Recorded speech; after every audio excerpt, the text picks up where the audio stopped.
Welcome, Westworld fans, to our latest recap. We are at episode 4 of season 4, entitled Generation Loss. Real quick, if you haven't seen our episode 3 recap, just go back and take a look. I want to make sure you guys are up to date. Also, like and subscribe if you're enjoying the content. But enough of that. Let's get right to this episode. First, just like me, you're probably trying to pick your jaw up off the floor. Wow, where to begin? I guess where to begin is Charlotte won, surprisingly. Halfway through the season, I talked about this earlier in previous recaps. It seems like she's completely unstoppable, and it was hard to imagine how she was going to be stopped, and everything kind of played out that way. We start with a flashback to Caleb and Maeve, pretty much how they took down the Rehoboam machine back in season 3. We have them storming the headquarters, and interesting commentary while they're sitting there talking, scoping out the place. You have Caleb and asking her, like, once this is over with, what are we going to do? And Maeve is kind of like, we can just go back to living or trying to live normal lives. And Caleb asks, well, what does that regular life look like? And that's going to dominate kind of the theme of this episode, people trying to establish what is normalcy. Because for the most part, all these characters, including the host, have really never had any type of normal. Everything has been warfare and conflict. So when that's over with, how do you establish your life in your circle? So going back to that scene, Caleb and Maeve, they destroy everything. They take down the guards, but as they're leaving, Caleb is hit with a gunshot wound, a very bad wound, and the stomach area is bleeding heavily. Maeve is right there. She is trying to console him and everything, and basically is able to get him back to civilization and able to get him healed up. But one of the things that she says, when he's going in and out, he thinks he's going to die. And he says something along the lines of wanting to feel what freedom is like, because he doesn't know that. He's basically, this whole fight was to establish complete free will. And Maeve, she says, I'm going to show you what freedom feels like. I had a slice of that when I was in the Sublime, when I was with my daughter. So she holds on to him and kind of gives him a vision of what that might be. But it is short-lived, because after that little flashback, we come back to the present, where Caleb is in the clutches of Charlotte. The flies are in him now, so we know eventually he's going to be completely under control. She does her supervillain speech, basically that I'm going to make you and your kind my pet.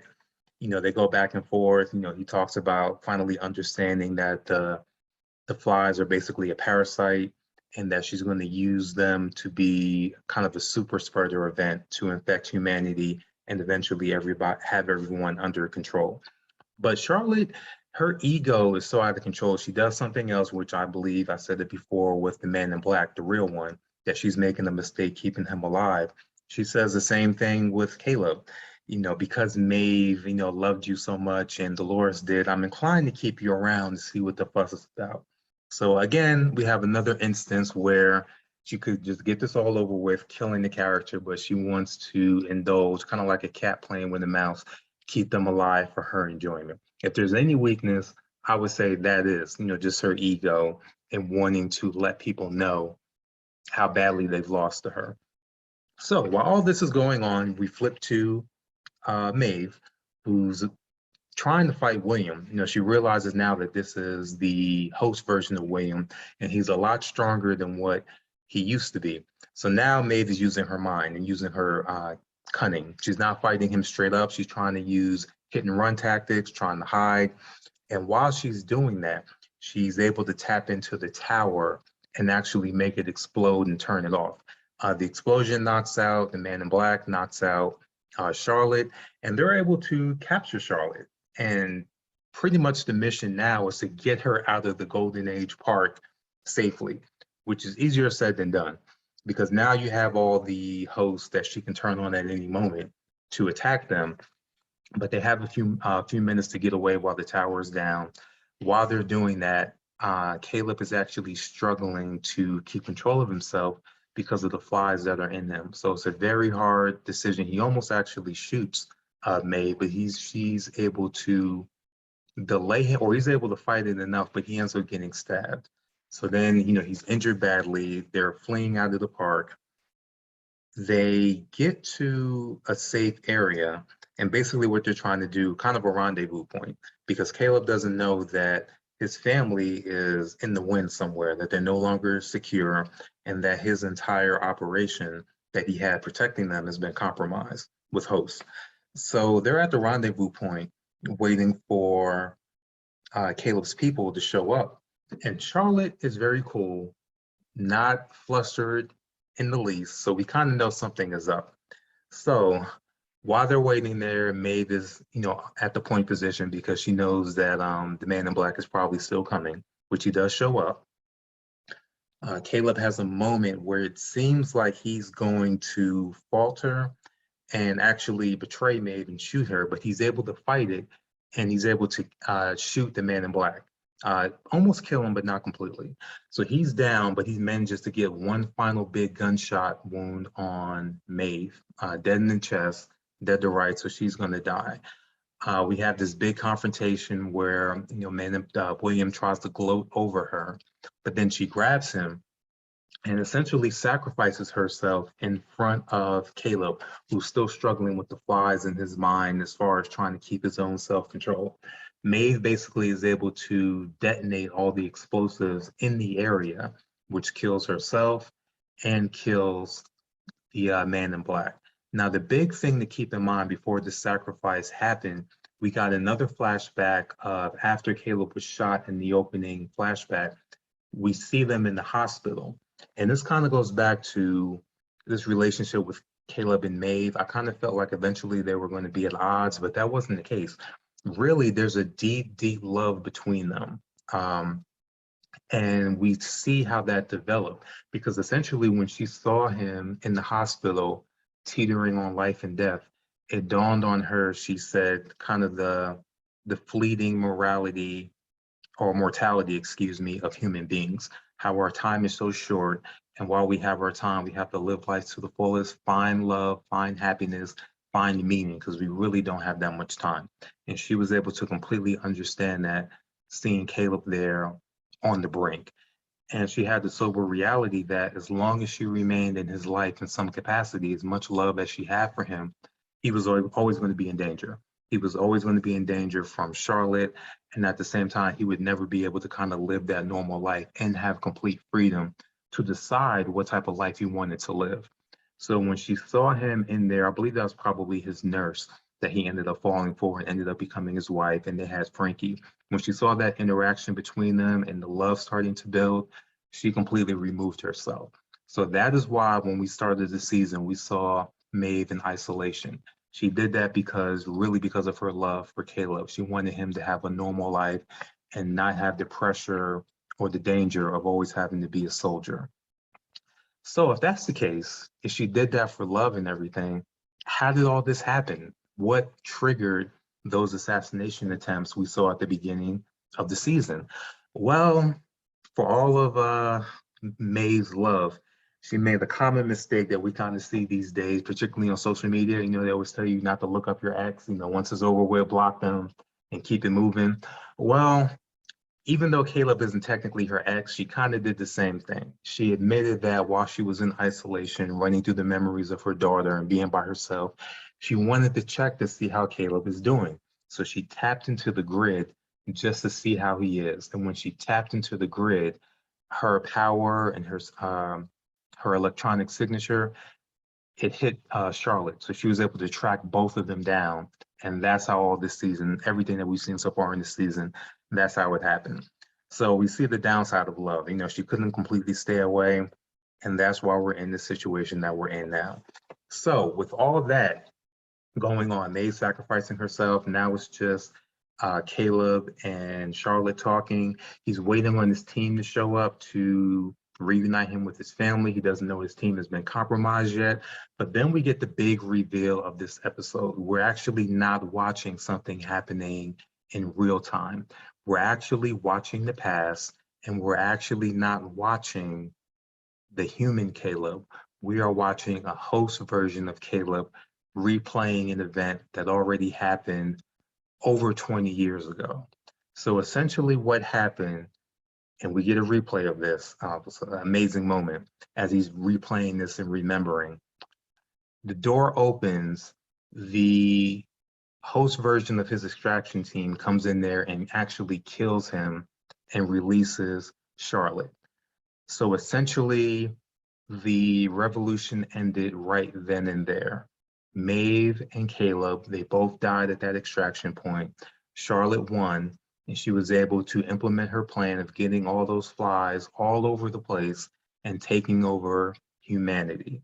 So what does that mean? That side mission that we seen last episode that started with Bernard and Stubbs, I automatically assumed that that was happening in just another part of the world. That's not true. That is actually happening post Charlotte winning 23 years in the future. So going back to quickly Charlotte and Caleb, this Caleb that we're looking at now that's replaying all this in his mind and trying to remember, this is actually the 278th version of this Caleb. So all the other previous versions probably blew their brains out, couldn't comprehend the past history of the human Caleb. It was just too much for their sight. So she's still trying to perfect this version of Caleb. And just as she said before, I'm just going to keep you around for my amusement because Maeve and Dolores liked you so much. So Charlotte has completely won. She's taken over. We get a haunting final image of the actual tower, a huge version of the tower actually overseeing a city. So she has implemented the flies everywhere. She did mention that it was harder to do with older people. Like after a certain point, people's minds are just too rigid and they can resist it. So she focused primarily on the children that were around. And she mentions being able to compromise. She implies that she compromised Caleb's kids, but I think she was talking about children in general, just like humanity's children, because obviously Caleb only has one child. So she mentions that she focused that mission on the children. So we have a whole society and a whole generation that has grown up without free will. And that goes back to the title, Generation Lost. So Charlotte is a hell of a villain. So she's overtaken everything now, and she's pretty much playing these little games, I guess, for her amusement. So going back, we've lost Caleb, we've lost Maeve. They're completely out of the picture. But going back to what I mentioned earlier with Bernard and Stubbs and their mission. So obviously we know they're in the post-apocalyptic future where Charlotte has won.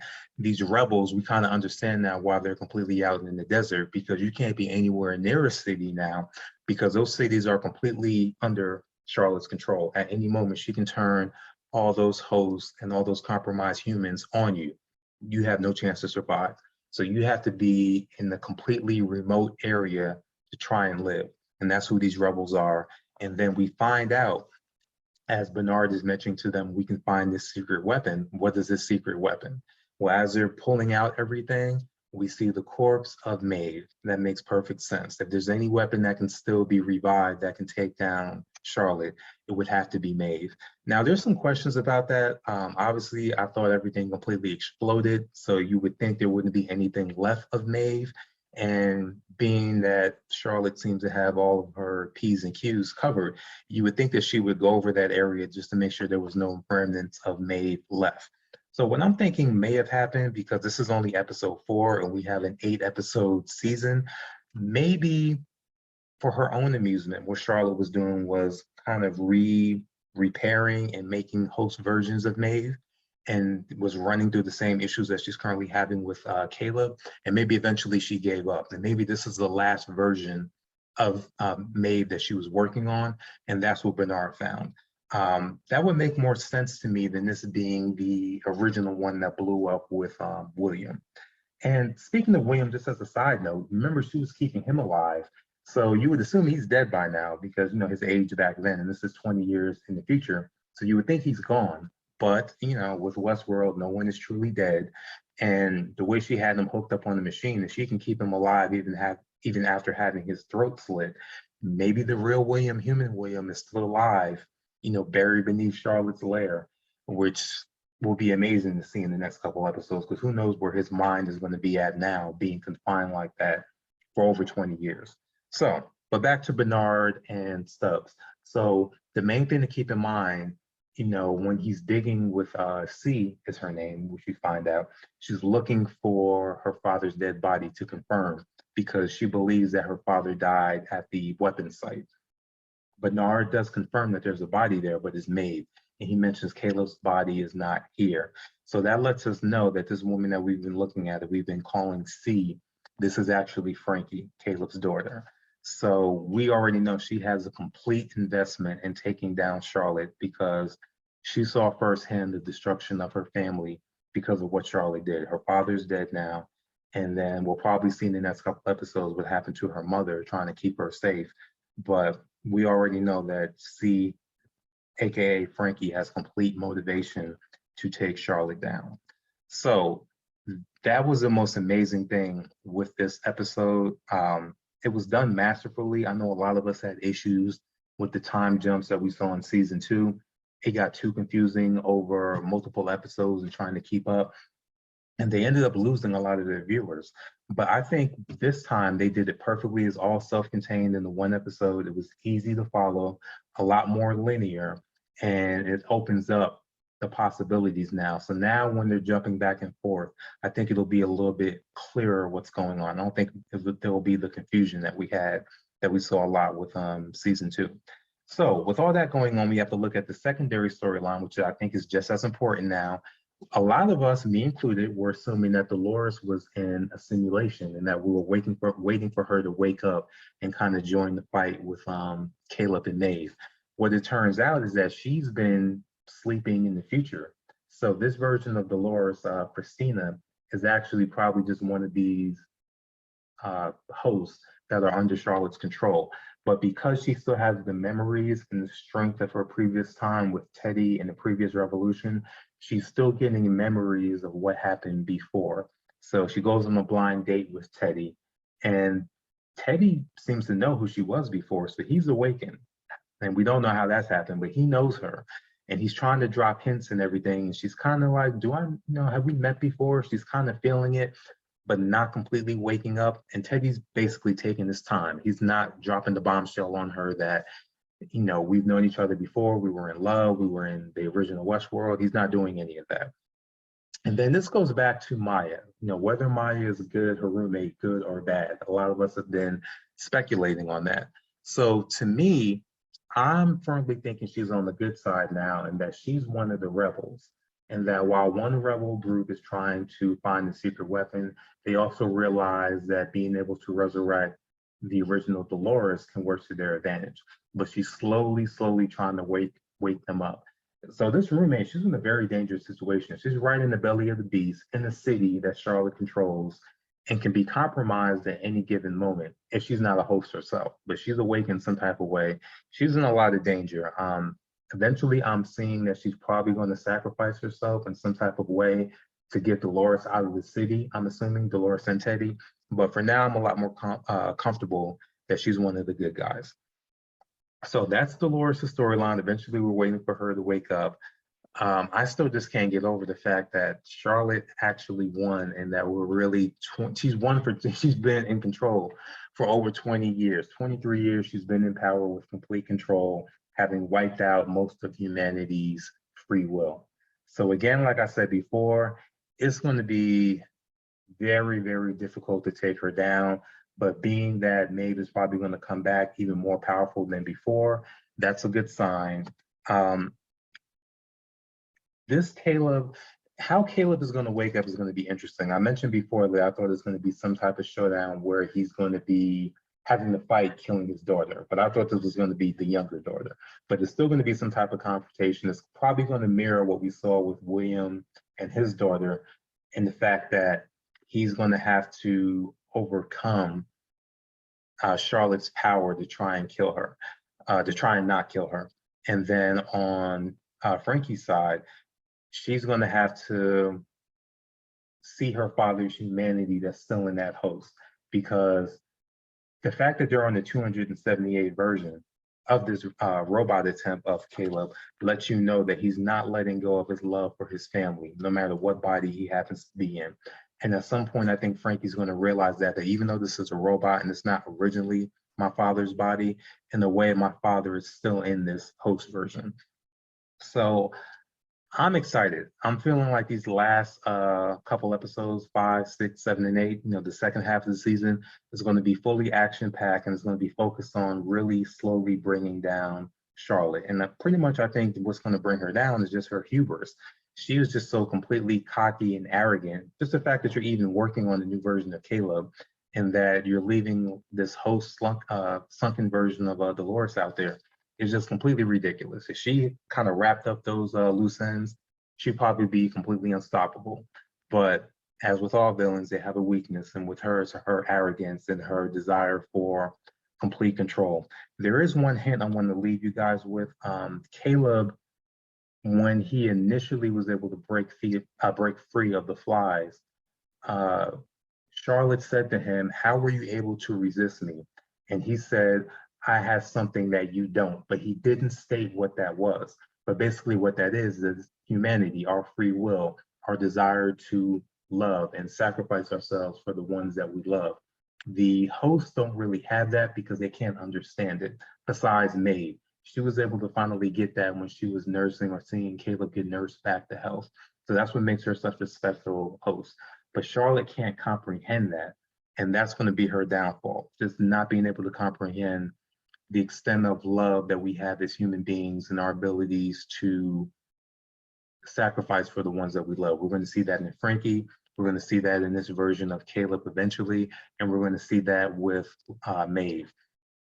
So with all that said, the big love story that we've gotten so far is how Teddy and Dolores are going to get back together and how they're going to wake Dolores up / Christina. But I think the biggest love story of this season, which is pretty obvious now, is really Caleb and Maeve. Basically her going to hell and back just to save him the first time and being able to not stay away from him and try and, see how he was doing because she missed him so much.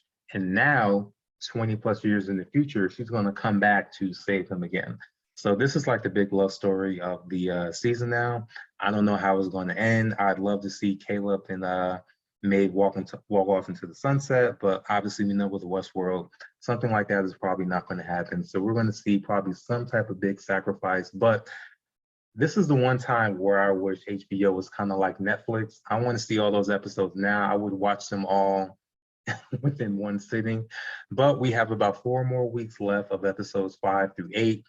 Let me know what you think about this episode. It was jaw-dropping. I feel this was the best episode of the season. It had a lot of the kind of the old Westworld flair to it, kind of like we used to see in season 1, but they were able to incorporate the time jumps that we saw in season 2, but have it be more fluid and have it make more sense. And dare I say, I felt it had more impact the way that they did it. So I'm excited. We have a whole generation of humanity that was lost. We got the rebels out there that are trying to save humanity. So everything is set up perfectly for the second half. Let me know what you guys think. Thank you for listening, and I will see you next week with our episode 5 review. Make sure to like and subscribe, and we'll be dropping these episode recaps right at 10 p.m. Eastern time after every single episode. Thanks again. Have a good one.